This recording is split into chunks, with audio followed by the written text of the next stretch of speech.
Hello बच्चों, सद्गुरु classes में आप सभी का स्वागत है। लास्ट वीडियो में हम लोग विलोपन विधि से हल करने की विधि देखे थे, जिसमें उदाहरण देखे थे। अब हम लोग प्रश्नावली चलते हैं। प्रश्नावली 3.4। पहला प्रश्न है, निम्न समीकरणों के युग्म को विलोपन विधि से हल कीजिए। पहला समीकरण जिसमें पहला क्वेश्चन है x + y = 5 तथा 2x - 3y = 4। विलोपन विधि से हल करने की विधि में एक चर को विलुप्त करना होता है।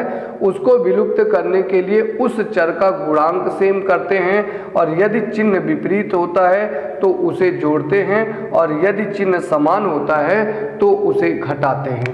तो यहाँ पर 3 है, यहाँ 3 बना लें, 3 का गुणा करके और जोड़ लें, तो समीकरण 1 × 3 और प्लस समीकरण 2 से। तो 1 में 3 का गुणा करेंगे तो 3x + 3y = 3 × 5 = 15 हो गया, और ये 2x - 3y और बराबर 4 हो गया। जोड़े ये कैंसिल, 3 और 2 5x = 15 × 4 = 19, x बराबर हो गया 19/5। ये हो गया x का मान। अब इस x का मान किसी समीकरण में रख दें तो समीकरण 1 से x की वैल्यू हो गई 19/5 और प्लस y = 5। तो y = 5 - 19/5, 5 एलसीएम होगा तो 5 × 25, 25 - 19 6 हो जाएगा। तो y बराबर हो गया 6/5। अब दूसरा प्रश्न है कि 3x + 4y = 10 और 2x - 2y = 2। तो दूसरे प्रश्न में 3x + 4y = 10 समीकरण 1 और 2x - 2y = 2 समीकरण 2। अब यहाँ देख रहे हैं कि y का गुणांक 4 है, यहाँ 2, अगर इसमें 2 का गुणा कर दे तो 4 हो जाएगा। तो समीकरण 1 धन समीकरण 2 × 2। तो पहला समीकरण 3x धन 4y = 10, दूसरे में 2 का गुणा किए तो 4x - 4y = 4। जोड़ने पर चिन्ह सेम, 4 और 3 7x = 10 × 4 = 14, x बराबर 7 से भाग हो जाएगा तो 7 दूनी 14, तो x बराबर हो जाएगा 2। अब इस x का मान किसी एक समीकरण में रख दें तो समीकरण 1 से 2 रखेंगे तो 3 दूना 6 प्लस 4y = 10, 4y = 10 - 6 4, 4 से 4 कैंसिल, y = 1। ये हो गया y का मान। अगले प्रश्न पे चलते हैं। तीसरा प्रश्न है 3x - 5y, इस माइनस को पक्षांतर कर दिए बराबर 4 समीकरण 1। इस y को इधर लाए तो 9x - 2y = 7, ये समीकरण 2। अब यहाँ पर x को काटते हैं, 9 है और यहाँ 3 का गुणा कर दें और दोनों का चिन्ह समान है, घटा दें। तो समीकरण 1 × 3 माइनस समीकरण 2 से। तो 3 का गुणा किए 9x - 3 × 5 = 15y, 3 चौके 12, और ये 9x - 2y = 7। घटाने पर चिन्ह बदल देंगे, माइनस और ये माइनस, ये कैंसिल हो गया। -15y और प्लस 2y तो -13y, 12 में से 7 गया 5, तो y बराबर हो जाएगा -5/13। अब इस y का मान किसी समीकरण में रख दें तो समीकरण 1 से 3x - 5 × -5/13 और बराबर 4, 3x - प्लस 5 × 25/13 = 4, तो 3x = 4 - 25/13, 13 चौके 52, 52 में से 25 जाएगा 27 और बट्टे 13 हो गया, और 3 से ये कट गया 9, तो x बराबर हो गया 9/13। इस प्रकार से जो हल करने की विधि है यह विलोपन विधि कहलाती है। चलते हैं अगले क्वेश्चन पे। अब दूसरा प्रश्न है कि जो इसके अंतर्गत 5 प्रश्न हैं, करा कि जो कथन दिए गए, स्टेटमेंट दिए गए हैं, उनसे समीकरण बनाइए तथा विलोपन विधि से हल कीजिए। इसमें पहला प्रश्न है कि यदि हम अंश में 1 जोड़ दें तथा हर में से 1 घटा दें तो वह भिन्न 1 में बदल जाती है, और यदि हर में 1 जोड़ दें तो यह 1/2 हो जाती है। वह भिन्न क्या है? तो सबसे पहले मान लिए कि माना भिन्न का अंश x तथा हर y है, इसलिए भिन्न कितना हो जाएगा, तो भिन्न हो जाएगा x बट्टे वाई अंश बट्टे हर। अब प्रश्नानुसार क्या कह रहा है, प्रश्नानुसार पहले कंडीशन में कहा कि यदि हम अंश में एक जोड़ें तो अंश x था एक जोड़ दिए तथा हर में से एक घटा दें, हर y था इसमें में से एक घटा दिए, तो यह भिन्न एक में बदल गई बराबर एक। पहला कंडीशन हो गया, तिरछा गुणा कर लिए तो x प्लस एक बराबर गुणा हुआ y माइनस एक, y इधर लाए तो x माइनस वाई बराबर एक उधर गया -2 समीकरण एक। तथा दूसरे कंडीशन से कह रहा है यदि हर में एक जोड़ दें तो अंश वही है x और हर में एक जोड़ दिए y प्लस 1 हो गया, तो यह भिन्न 1/2 हो जाती है बराबर 1/2। गुणा किए तो 2x बराबर y प्लस 1 इसका गुणा, पक्षांतर किए तो 2x माइनस वाई बराबर 1, ये हो गया समीकरण 2। अब यहाँ पर हमारे पास y का गुणांक -1, यहाँ भी -1, गुणांक सेम है, चिन्ह भी सेम है तो घटा दें। समीकरण 2 माइनस समीकरण 1 से, तो 2 में से 1 घटा दिए तो 2x माइनस वाई बराबर 1 और पहला समीकरण है x माइनस वाई बराबर -2, तो यहाँ हो गया माइनस, यहाँ हो गया प्लस, यहाँ हो गया प्लस, घटाने पर चिन्ह बदल जाता है, ये कैंसिल, 2x में से x जाएगा 1x बराबर 1 और प्लस 2 3 हो गया, तो x का मान 3। अब इस x का मान समीकरण 1 में रखने पर समीकरण 1 से x का मान रखे तो 3 माइनस वाई बराबर -2, तो माइनस वाई बराबर -2 -3 माइनस वाई बराबर -5, माइनस से माइनस कैंसिल, y बराबर 5, इसलिए भिन्न बराबर हो जाएगा, भिन्न x बट्टे वाई था, x की वैल्यू कितना है 3 और y की वैल्यू कितना है 5। ये हमारे पास इसका सॉल्यूशन हो गया, तो यह भिन्न 3/5 होगा। चलते हैं अगले प्रश्न की ओर। अगला प्रश्न है कि 5 वर्ष पूर्व नूरी की आयु सोनू की 3 गुनी थी, 10 वर्ष पश्चात नूरी की आयु सोनू की आयु की 2 गुनी हो जाएगी, नूरी और सोनू की आयु कितनी है। अब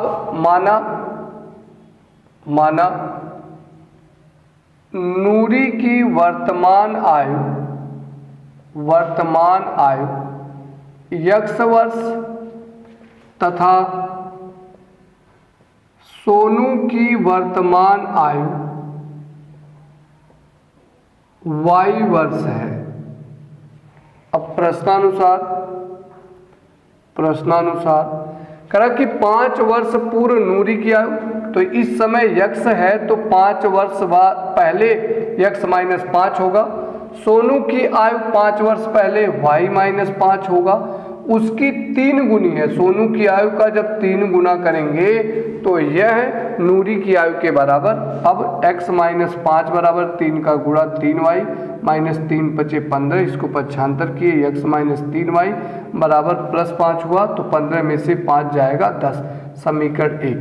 तथा दूसरे कंडीशन से 10 वर्ष पश्चात, तो 10 वर्ष पश्चात नूरी की आयु x प्लस 10 और सोनू की आयु y प्लस 10 की 2 गुनी हो जाएगी, तो 2 गुना हो जाएगा, तो x प्लस 10 बराबर 2y और प्लस 10 दूनी 20, पक्षांतर किए x माइनस 2y बराबर 20 माइनस 10 हो गया 10, ये हो गया समीकरण 2। अब यहाँ पर x के गुणांक सेम है 1 और 1, तो हम लोग क्या कर लें, घटा लें, तो समीकरण 2 माइनस 1 से, तो 2 है x माइनस 2y बराबर 10 और 1 है x माइनस 3y बराबर -10। अब हमारे पास चिन्ह बदल देंगे, घटा रहे माइनस और ये प्लस कैंसिल हो गया, 3y माइनस 2y y और 10 और 10 20। अब y का मान किसी समीकरण में रख दें, तो समीकरण 2 में रखते हैं, समीकरण 2 से, तो x माइनस 2 गुणे 10 बराबर 10, तो x बराबर 10 धन 10 दूनी 20 और ये हो गया 30। अतः नूरी की वर्तमान आयु वर्तमान आयु, नूरी की वर्तमान आयु x माने और x का मान 30 आया, 30 वर्ष, तथा सोनू की वर्तमान आयु, सोनू की वर्तमान आयु y माने है और y का मान आया 20। तो इस समय नूरी की आयु 30 वर्ष है और सोनू की आयु 20 वर्ष है। अगले प्रश्न की ओर। अगला प्रश्न है कि दो अंकों की संख्या के अंकों का योग 9 है। इस संख्या का 9 गुना संख्या के अंकों को पलटने से बनी संख्या का 2 गुना है, वह संख्या ज्ञात कीजिए। अब दो अंकों की संख्या में इकाई और दहाई के अंक होते हैं। माना इकाई का अंक x तथा दहाई का अंक y है, इसलिए दो अंकों की संख्या क्या होगी? संख्या बनाने के लिए दहाई के अंक में 10 का गुणा और इकाई का अंक जोड़ देते हैं। अंकों को पलटने से बनी नई संख्या, यदि हम अंकों को उलट दें आपस में, इकाई को दहाई, तो इकाई को दहाई के स्थान पे तो 10x और दहाई को इकाई के स्थान पे y हो जाएगा। प्रश्नानुसार कहा है कि दो अंकों की संख्या के अंकों का योग, यानी कि इकाई और दहाई का योगफल 9 है, तो इकाई और दहाई x प्लस वाई बराबर कितना है? 9, समीकरण 1। तथा दूसरा कह रहा है इस संख्या का 9 गुना, तो संख्या कितनी है? 10y प्लस x, और इसका 9 गुना संख्या के अंकों को पलटने से, तो जो अंकों को पलटे वह संख्या हुई 10x प्लस y, पलटने से बनी संख्या का 2 गुना, तो इसके 2 गुना के बराबर है। गुणा कर लिए तो 10 9 90y और 9 का गुणा तो 9x बराबर 10 दूनी 20x और 2 का गुणा तो 2y। इसको इधर लाए तो 90y माइनस 2y 88y और 20 इधर आया तो 20 माइनस 9 माइनस 11x, यहाँ से हम लोगों ने 11 कॉमन ले लिए तो 8y और माइनस x बराबर 0। ये हो गया समीकरण 2। अब समीकरण 1 में x का गुणांक 1 और इसमें माइनस 1 है तो जोड़ लें। समीकरण 1 प्लस 2 से तो एक है x प्लस वाई बराबर 9, दूसरा है माइनस x प्लस 8y बराबर 0। जोड़ रहे हैं ये कैंसिल, 8 और 1 9y और 9 और 0 9 कैंसिल हो गया, y बराबर हो गया 1। y का मान किसी समीकरण में रख दें, समीकरण 1 से 1 में रखें तो x की वैल्यू x प्लस y का मान 1 बराबर 9, तो x बराबर 9 माइनस 1 8, तो x का मान आ गया 8, इसलिए वह संख्या हो जाएगी, संख्या क्या था 10y प्लस x, तो 10y की वैल्यू कितनी है 1 और प्लस x का मान 8, तो 10 प्लस 8 और ये हो गया 18, तो वह संख्या हो जाएगा 18। इस प्रकार से क्वेश्चन सॉल्व करेंगे। आगे अगला प्रश्न है कि मीना रुपया 2000 निकालने के लिए एक बैंक गई, उसने खजांची से रुपया 50 और रुपया 100 के नोट देने के लिए कहा। मीना ने कुल 25 नोट प्राप्त किए, ज्ञात कीजिए कि उसने रुपया 50 और रुपया 100 के कितने कितने नोट प्राप्त किए।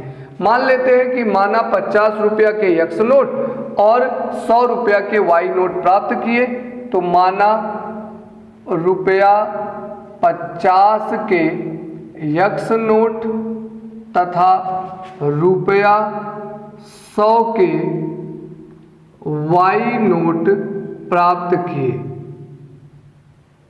प्रश्नानुसार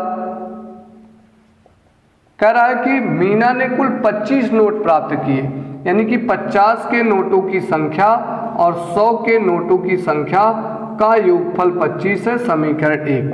तथा दूसरा टोटल कितना रुपया निकाले उसने 2000। अब ये 2000 कैसे होगा, 50 रुपया जितना हुआ उसको और 100 रुपया के जितने नोट हुए उसका रुपया निकाल ले, दोनों का योगफल 2000 के बराबर। अगर 50 रुपया के x नोट हैं तो टोटल कितना रुपया हुआ 50x, और 100 रुपया के y नोट है तो टोटल कितना रुपया हुआ 100y, और 50 रुपया और 100 रुपया जितने इन दोनों के हुए इन दोनों का योगफल कितना होगा 2000। 50 कॉमन ले लिए तो हुआ x प्लस 2y बराबर 50 से इधर भाग हो गया तो 50 चौके 200 और 0 40। ये हो गया समीकरण 2। अब समीकरण 1 और 2 का गुणांक x का बराबर है, घटा दें तो समीकरण 2 माइनस समीकरण 1 से, तो समीकरण 2 है x प्लस 2y बराबर 40 और समीकरण 1 है x प्लस y बराबर 25। घटा रहे हैं तो चिन्ह बदलेंगे, माइनस माइनस और ये माइनस कैंसिल हो गया, 2y में से y जाएगा y और 40 में से 25 जाएगा 15, तो y बराबर हो गया 15। अब इसका मान समीकरण 1 में रख दें तो समीकरण 1 से x प्लस 15 बराबर 25, तो x बराबर 15 घटेगा 25 माइनस 15 10 हो गया। अतः रुपया 50 के नोटों की संख्या, तो 50 रुपया के कितने नोट हुए, x माने है 10 तो 10 नोट, और रुपया 100 के नोटों की संख्या, तो 100 रुपया के कितने नोट हो गए, तो 100 रुपया के नोटों की संख्या y माने और y का मान कितना है 15, तो 100 रुपया के 15 नोट और 50 रुपया के 10 नोट उसने निकाले। चलते हैं लास्ट क्वेश्चन। अब अगला प्रश्न है 5वां, किराए पर पुस्तकें देने वाली किसी पुस्तकालय का प्रथम 3 दिनों का एक नियत किराया है तथा उसके बाद प्रत्येक अतिरिक्त दिन का अलग किराया है। सरिता ने 7 दिनों तक एक पुस्तक रखने के लिए रुपया 27 अदा किए, जबकि सुशी ने एक पुस्तक 5 दिनों तक रखने के लिए रुपया 21 अदा किए। नियत किराया तथा प्रत्येक अतिरिक्त दिन का किराया ज्ञात कीजिए। अब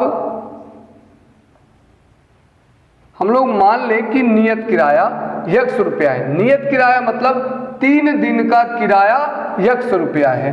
माना 3 दिन का नियत किराया x रुपया तथा प्रत्येक अतिरिक्त दिन का किराया y रुपया है। अर्थात यदि हम लोग ऐसे समझें कि मान लीजिए 4 दिन के लिए हम किताब निकालें तो 3 दिन का तो x रुपया लगेगा और अगले 1 दिन का y रुपया, तो 4 दिन का कुल किराया हो जाएगा x प्लस y रुपया। तो प्रश्नानुसार अब कह रहा कि सरिता ने 7 दिनों तक एक पुस्तक रखे और उसके लिए 27 रुपये दिए। अब जब 7 दिन तक उसने रखे तो उसमें से 3 दिन का किराया तो x रुपया हो गया। अब बचे कितने 7 दिन में, 4 दिन, और 4 अतिरिक्त दिनों के लिए 1 दिन का किराया कितना देगा y रुपया, तो अर्थात 4 दिन का किराया 4y और ये बराबर कितना अदा किए 27। समीकरण 1 यहाँ पर थोड़ा ध्यान से समझेंगे, 4 दिन का ये किराया और x 3 दिन का किराया है तो 4 3 7 दिन का। आगे जबकि सुशी ने एक पुस्तक 5 दिनों के लिए, तो 3 दिन के लिए x रुपया, बचे 2 दिन और 2 दिन के किस हिसाब से देगा y के हिसाब से, तो 2y और बराबर कितना दिए उसने 21 रुपया।